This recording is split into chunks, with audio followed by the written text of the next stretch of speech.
Welcome, welcome everybody to the first installment of Ekervision.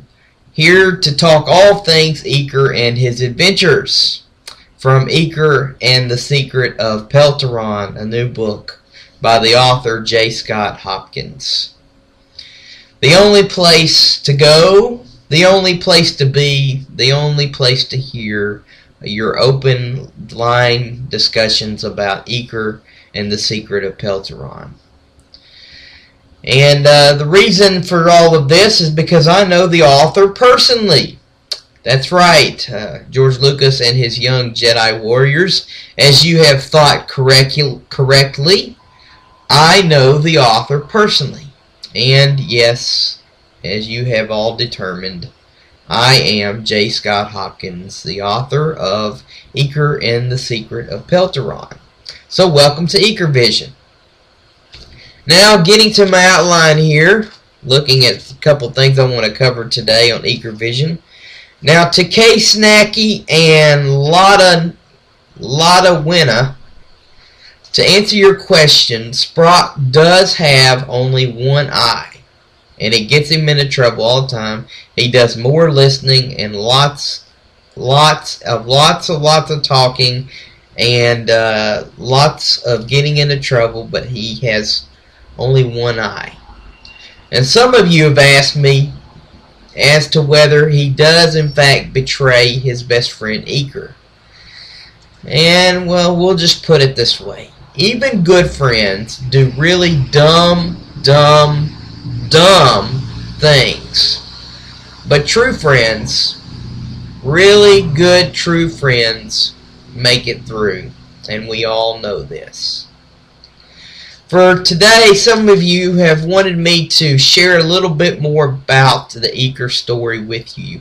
You want to know a little bit about, you've asked me, who is Eker? Well, all I'll say about Eker, and not much because he's our primary character, is that he definitely never thought of himself as a hero. We'll say that. But what is a hero, right? We'll find out in the book.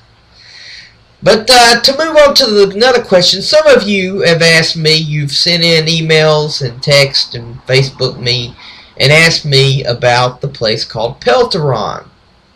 You said, is it from beyond a galaxy far, far, far away? Do they beam in and out? Did they build Stonehenge? Are they at Area 51? Do they do crop circles? Have they visited our planet many times before? And you've asked me, do they have a magnificent ship that has flown in here centuries before we could detect it, or are they circling the Earth right now, cloaked? You've asked me all these questions, and to answer, what I'm going to do is, yes, I am actually going to read today an excerpt from my book that talks a little bit about Peltaron and what we call Peltaronians, which are the people of Peltaron. And this is in the prologue. The prologue comes before chapter 1. Please read the prologue. It says, famous cities across America fill our society with all kinds of interesting characters. Mobsters, villains of all sorts, heroes of every day, firefighters, doctors, the police. I guess there's rarely a soul on earth who hasn't heard of New York or San Francisco, but no one, if anyone, rarely has heard about Peltaron. Until now you have. Peltaron is similar to most cities, but it is also unique in that it holds a fascinating and amazing position in our universe. And I'm not going to tell you where, though. It has a vast population busy working, playing, doing many of the same things you and I do, and it is called Peltaron. A bustling 1 million live there. They have seasons, they have cycles just like we do, and there is a river called the Kigon, named after Peltaron's most recent elected leader, Kigon. No one knows exactly where the river begins or ends. It flows beyond the city to a place where light no longer reaches. This place is called the Black Space. It is believed that from within the black space there are unknown creatures.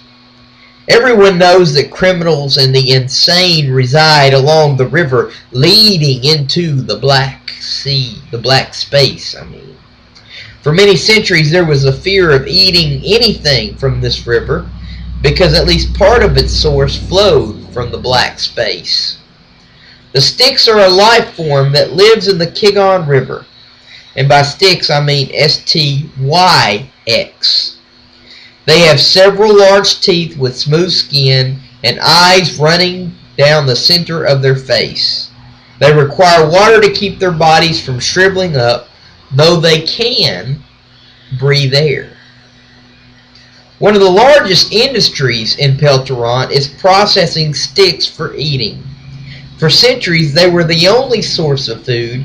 About 250 years ago, there was a discovery of the ahappas, the ahappa and its food potential.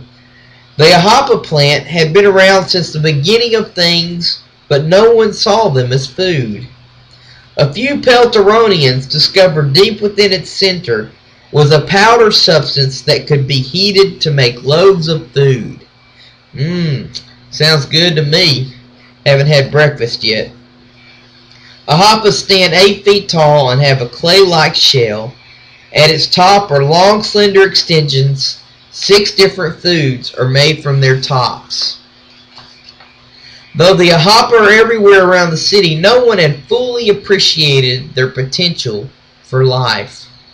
The Peltaronians used the ahappa shell for building on their homes, mostly for roofs.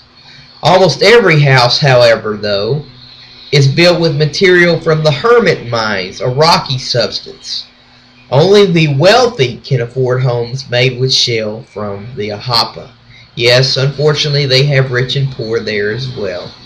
Most Peltaronians live normal lives, never considering that there is anything special, or that there is possibly another world out there. Unlike other beings in our universe, Peltaronians are much shorter and live much longer. And I'm going to stop with that. I have more to say about Peltaron, but we'll have to save that for another day, another time. Before we go, I want to leave us with our question for today. The question that has been most raised on some of the podcasts and other things that I'm doing is, who is Eker's greatest hero?